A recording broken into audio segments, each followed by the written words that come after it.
Assalamualaikum warahmatullahi wabarakatuh.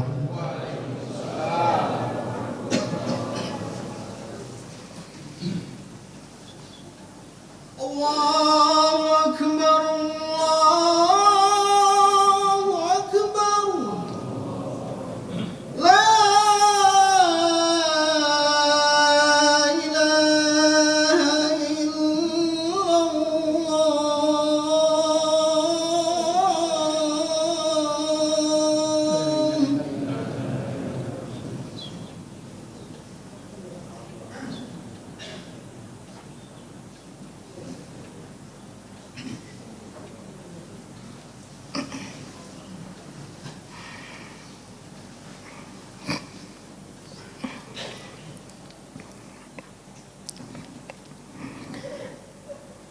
Innal hamdalillah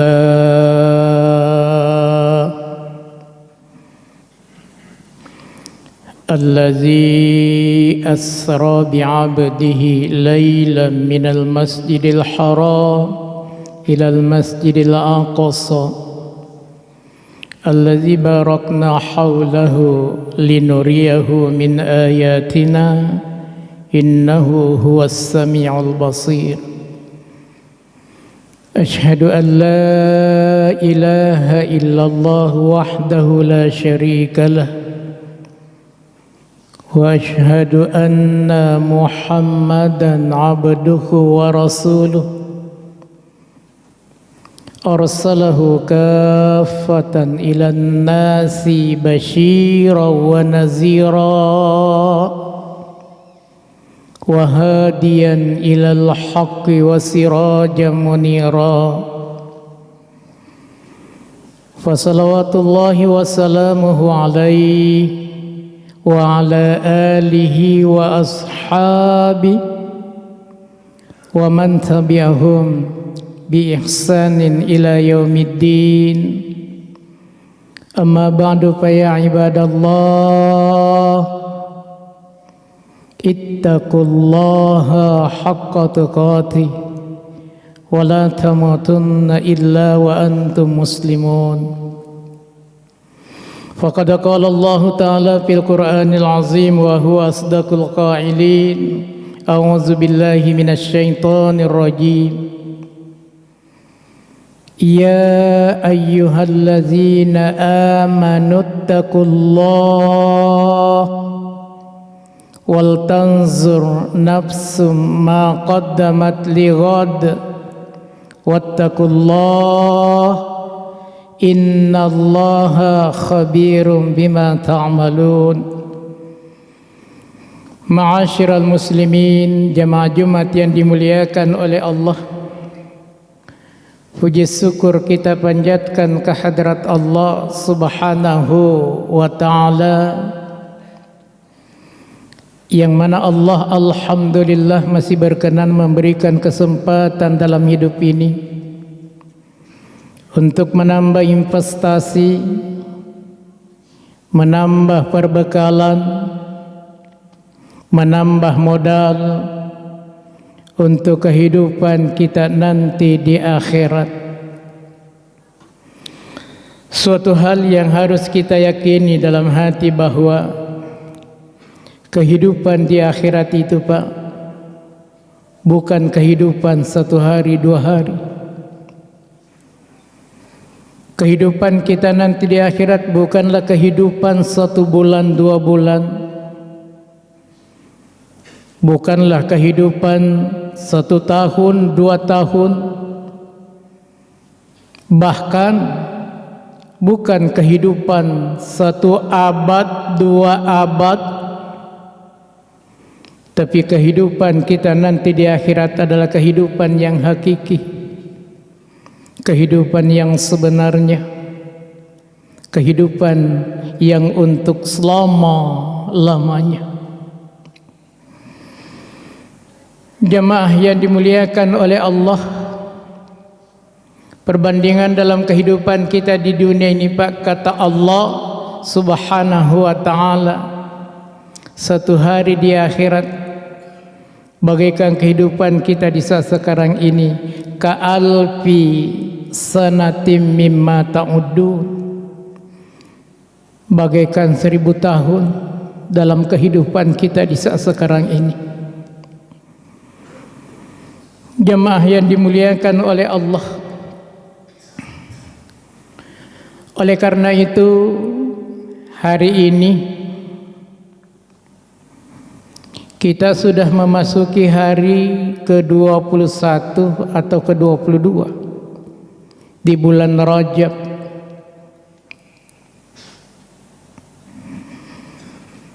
Di bulan Rajab inilah yang pernah terjadi di dalamnya suatu peristiwa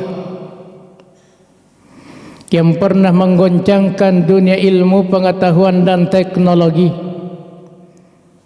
yang terjadi sekitar 15 abad yang lalu, yaitu peristiwa Isra Mi'raj Nabi kita Muhammad sallallahu alaihi wasallam. Begitu hebatnya peristiwa Isra Mi'raj, suatu peristiwa di luar jangkauan pikiran akal manusia, yang semata-mata peristiwa ini ditunjukkan oleh Allah di dalam Al-Quran surah Bani Israil. A'udzubillahi minasyaitonir rajim. Subhanallazi asra bi'abdihi laylan minal masjidil harami ilal masjidil aqsa allazi barakna hawlahu linuriyahu min ayatina innahu huwas sami'ul basir.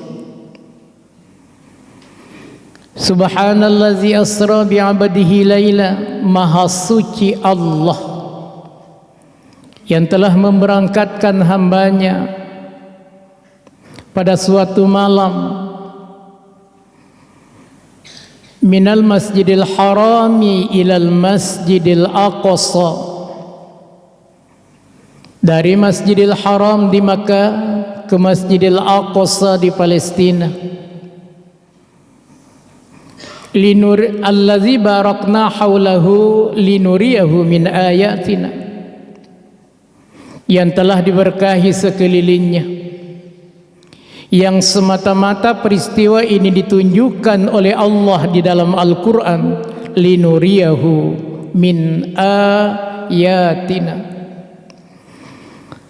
Semata-mata Allah ingin memperlihatkan tanda-tanda kebesarannya.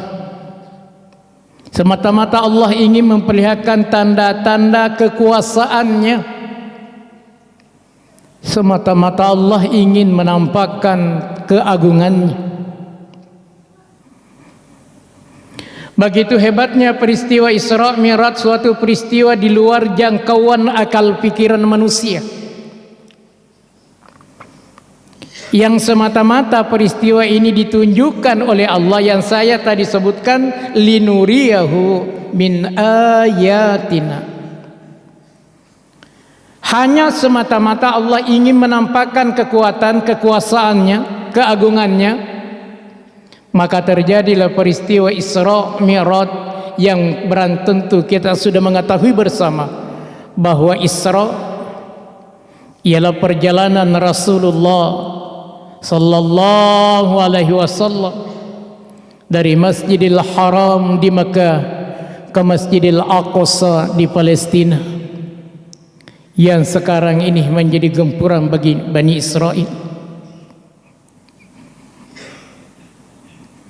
Oleh karena itu, Masjidil Aqsa menjadi sejarah di dalam kehidupan kita. Maka inilah yang mati-matian bagi mereka, bagaimana supaya mereka bisa merebut terhadap masjid ini. Allazi barakna haulahu linuriyahu min ayatina innahu huwas samiul basir. Kemudian Rasul sallallahu alaihi wasallam dia naik dari Masjidil Aqsa di Palestina terus ke Sidratul Muntaha, terus ke mustawa menghadap ilahi. Perjalanan Rasulullah sallallahu alaihi wasallam ini Pak begitu singkat, tidak sampai satu malam. Rasul sallallahu alaihi wasallam dia berangkat sebelum jam 10, dan alhamdulillah dia sempat kembali ke tanah Makkah sebelum fajar atau sebelum salat subuh dimulai. Peristiwa yang semacam ini sangat luar biasa. Oleh karena itu peristiwa Isra Mi'raj tidak mampu diotak-atik oleh akal. Menurut Profesor Dr. Haji Abdul Aziz, salah satu rektor yang ada di Universitas di Riau, dia pernah menghitung bahwa perjalanan Isra Mi'raj itu memerlukan waktu kurang lebih 11 juta tahun lamanya. Itu memerlukan waktu Pak 11 juta tahun lamanya. Kalau bolak-balik dari Masjidil Haram di Mekah ke Masjidil Aqsa di Palestina, kemudian naiknya Rasul sallallahu alaihi wasallam dari Masjidil Aqsa ke Sidratul Muntaha sampai ke mustawa menghadap ilahi Rabbi, kalau bolak-balik Pak tentu memerlukan waktu kurang lebih 22 juta tahun lamanya. Allahu Akbar. 20 juta tahun lamanya yang di dalam perjalanan Rasul sallallahu alaihi wasallam bagaimana dengan berdialog sama Allah. Bahkan dia bolak-balik antara mustawa dengan langit yang ke-6, tempat tinggalnya Nabi Musa alaihi salam. Karena yang tadinya diterima oleh Rasul sallallahu alaihi wasallam salat dengan 50 kali, tapi melihat kondisi umat Nabi kita Muhammad sallallahu alaihi wasallam yang begitu kecil, dia nggak mampu ditawarkan dengan salat yang demikian. Maka Nabi Musa menyuruh kembali untuk naik kepada Allah agar supaya minta dikurangi terhadap ibadah salat itu. Akhirnya 9 kali bolak-balik sampai dikurangi dengan 5 sampai 5 yang terakhir kita diterima. Yang kesemuanya ini tidak memerlukan waktu Pak. Bagaimana antara langit satu dengan langit berikutnya? Terlebih bagaimana dengan Sidratul Muntaha sampai ke mustawa. Mustawa ini sudah tidak ada lagi di atasnya Pak. Kalau kita di mustawa itu andaikan kita menginjakkan kaki di tengah-tengah udara itu, maka kita tidak akan jatuh Pak. Bagaimana Rasul sallallahu alaihi wasallam bisa menjalani perjalanan yang demikian itu dengan singkat? Betapa banyak para saudagar, para pedagang-pedagang yang pada saat itu melihat Rasul sallallahu alaihi wasallam. Jamaah yang dimuliakan oleh Allah, andaikan hal yang semacam ini Pak, kita mau percaya tentu tidak sulit. Kalaupun kita tidak mau percaya, apalagi? Kalau kita mau percaya tentu tidak sulit. Kenapa? Firman Allah yang menjelaskan sendiri di dalam Al-Quran. Subhanallazi asra bi'abdihi layla. Maha suci Allah. Maka setiap ciptaan Allah yang agak berat di dalam kehidupan umat manusia, maka itu rata-rata dimulai dengan subhana atau sabbaha. Seperti penciptaan langit dan bumi, penciptaan dengan segala isi yang ada di dalamnya, yang rata-rata dimulai dengan sabbaha lillahi ma fis samawati wa ma fil ard dan lain sebagainya. Ini diawali dengan subhanallazi asra bi'abdihi lailan. Berarti di dalam perjalanan Isra, Nabi kita Muhammad sallallahu alaihi wasallam adalah sangat urgen dalam kehidupan kita di saat sekarang ini. Sangat urgen. Kalau tadi saya mengatakan bahwa di dalam perjalanan Nabi kita Muhammad sallallahu alaihi wasallam, kalau kita mau percaya tentu tidak sulit. Karena Allah sendiri yang menjelaskan. Maha suci Allah yang telah memberangkatkan hambanya, maha suci Allah yang telah menjalankan hambanya pada suatu malam. Yang jelas Rasul sallallahu alaihi wasallam Pak tidak berjalan sendiri. Kalau saya mengambilkan satu contoh, di saat sekarang ini saya cabut pakunya jam tangan saya, kemudian saya putar dari jam 12 ke jam 12, barangkali tidak memerlukan waktu setengah menit Pak.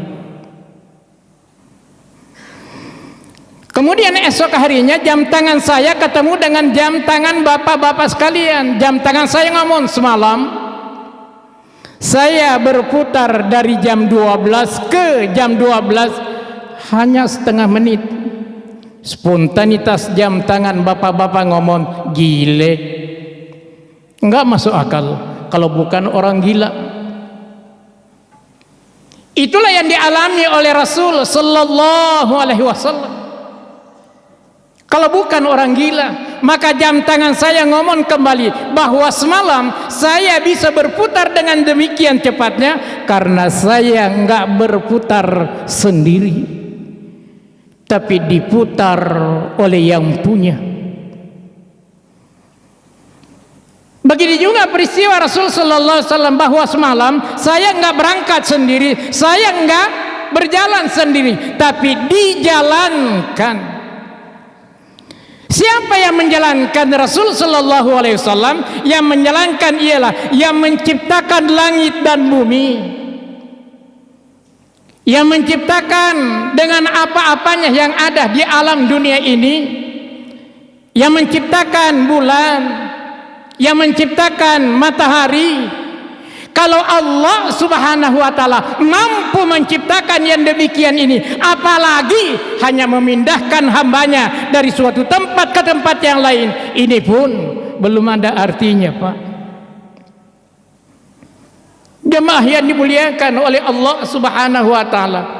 Oleh karena itu peristiwa Isra Mi'raj sama kali nggak bisa diotak-atik sama akal pikiran manusia. Mudah-mudahan kita dapat mempercayainya. Aqulu qouli hadza fastaghfiru innahu huwal ghafurur rahim.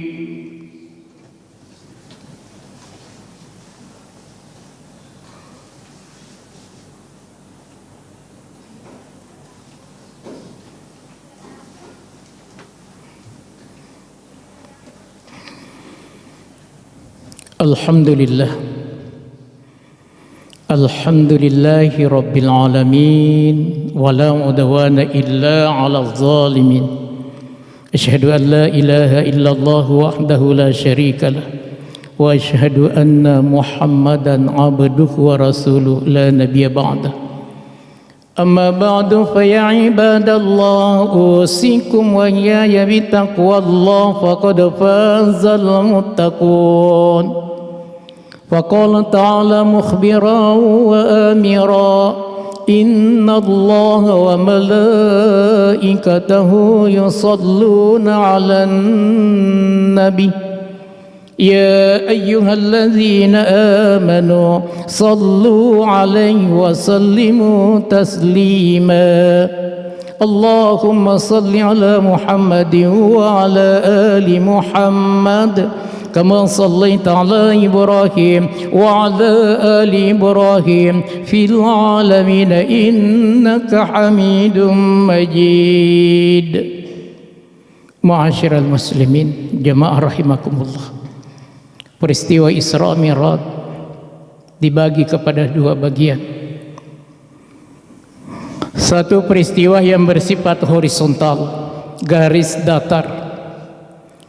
Perjalanan Rasul sallallahu alaihi wasallam dari Masjidil Haram di Makkah ke Masjidil Aqsa di Palestina. Di dalam perjalanan Rasul sallallahu alaihi wasallam banyak contoh-contoh, banyak gambaran-gambaran yang diperlihatkan oleh Allah kepada Nabi kita Muhammad sallallahu alaihi wasallam. Contoh, Nabi mencium bau yang harum. Lalu pada saat itu, pada suatu ketika dia mensisir anaknya, Masyita terhadap anaknya Fir'aun. Pada suatu ketika dia jatuh tukang sisirnya. Maka tukang sisirnya dia bertanya, itu dengan kata-kata apa yang diucapkan? Karena pada saat dia mengambil sisir itu, dia tetap membaca dengan kalimat tauhid. Karena dia mempertahankan kalimat tauhid itu, maka Masyita beserta keluarganya mati di tempat penggorengan. Maka inilah baunya, kata malaikat Jibril, ya Rasulullah, inilah baunya yang begitu harum. Kemudian Nabi lagi melihat sekelompok manusia, di mana sekelompok manusia dia mengangkat kayu bakar, tapi dia nggak bisa ngangkat, Pak. Justru nggak bisa ngangkat, malah ditambah lagi. Dia nggak bisa ngangkat, justru ditambah lagi. Allahu Akbar. Lalu Nabi melanjutkan perjalanannya. Nabi melihat lagi sekelompok manusia, di mana dia kukunya panjang. Lalu dia mencakar-cakar mukanya sendiri. Lalu Nabi bertanya, ya Jibril, man haulai, siapa mereka itu? Nah, malaikat Jibril mengatakan, itu gambaran lagi daripada perbuatan umatmu. Nabi melihat lagi, di mana ada sekelompok manusia lidahnya panjang, begitu panjang digunting panjang lagi, begitu seterusnya. Lalu Nabi Muhammad bertanya, ya Jibril, man haulai, mereka itu siapa? Kata Nabi kita, kata malaikat Jibril, itulah gambaran dari perbuatan umatmu. Lalu Nabi melanjutkan perjalanan, melihat lagi sekelompok manusia, di mana manusia itu kepalanya dipukul. Begitu dipukul, pecah berantakan. Dibulatkan lagi kayak semula. Begitu dibulatkan, ternyata dipukul lagi, pecah lagi, berantakan lagi. Ternyata dibulatkan lagi kayak semula. Lalu Nabi melihat demikian, Nabi bertanya kepada malaikat Jibril, ya Jibril, man haulai, mereka itu siapa? Kok berat amat siksaannya? Kata malaikat Jibril, itulah gambaran daripada perbuatan umatmu. Gambaran daripada perbuatan umatmu yang mereka itu dipecahkan kepalanya lantaran mereka berat sekali untuk melaksanakan ibadah salat dan lain sebagainya dan lain sebagainya. Masih banyak gambaran-gambaran lagi yang nggak mungkin diuraikan di dalam tempat yang singkat ini. Yang kedua, perjalanan Rasulullah sallallahu alaihi wasallam yang naiknya dari Masjidil Aqsa di Palestina terus ke mustawa yang disebut sebagai vertikal. Ini suatu gambaran yang dapat menghubungkan antara seorang hamba dengan sang penciptanya, yaitu oleh Allah Subhanahu wa ta'ala. Yang di dalam perjalanan itu banyak sekali gambaran-gambaran, banyak contoh-contoh yang diperlihatkan oleh Allah kepada hambanya Nabi kita Muhammad sallallahu alaihi wasallam. Seperti Nabi melihat Ifrit. Kemudian Nabi juga diperlihatkan dengan nenek-nenek yang tua, tapi ternyata dia sangat bahenol di dalam dandanan sehari. Nabi bertanya, ya Jibril, itu siapa? Kata malaikat Jibril, itulah gambaran dunia. Ini di zaman Nabi kita Muhammad sallallahu alaihi wasallam, Pak, gambaran dunia sudah demikian, sudah nenek-nenek, tapi ternyata dunia justru semakin lama, justru semakin bahenol. Itulah gambarannya yang diperlihatkan oleh Allah kepada Nabi kita Muhammad sallallahu alaihi wasallam. Inilah sebagai gambaran yang kedua di dalam perjalanan Rasul sallallahu alaihi wasallam, atau naiknya Rasul sallallahu alaihi wasallam dari Masjidil Aqsa ke Palestina, dari Masjidil Aqsa di Palestina terus naik ke Sidratul Muntaha. Allahu Akbar. Allahumma ghfir lil muslimin wal muslimat wal mu'minin wal mu'minat al ahya'i minhum wal amwat bi rahmatika ya arhamar rahimin. Allahumma izzal islam wal muslimin wa azil syirka wal musyrikin. Rabbana la tu'akhizna in nasina aw akhtana. Rabbana wa la tahmil alaina isran kama hamaltahu ala allazina min qablina. Rabbana wa la tuhammilna ma la taqata lana bih wa'fu anna waghfir lana warhamna anta maulana fansurna 'alal qaumil kafirin. Rabbana atina fid dunya hasanah wa fil akhirati hasanah wa qina azabannar. Walhamdulillahi rabbil alamin. Ibadallah, innallaha ya'muru bil 'adli wal ihsan wa ita'i dzil qurba wa yanha 'anil fahsya'i wal munkar wal baghi ya'idukum la'allakum tadhakkarun. Fadhkurullahal 'azima yazkurkum washkuruhu 'ala ni'amihi yazidkum was'aluhu min fadli yutikum wa la dzikrullahi akbar wallahu ya'lamu ma tasna'un. Aqimis shalah.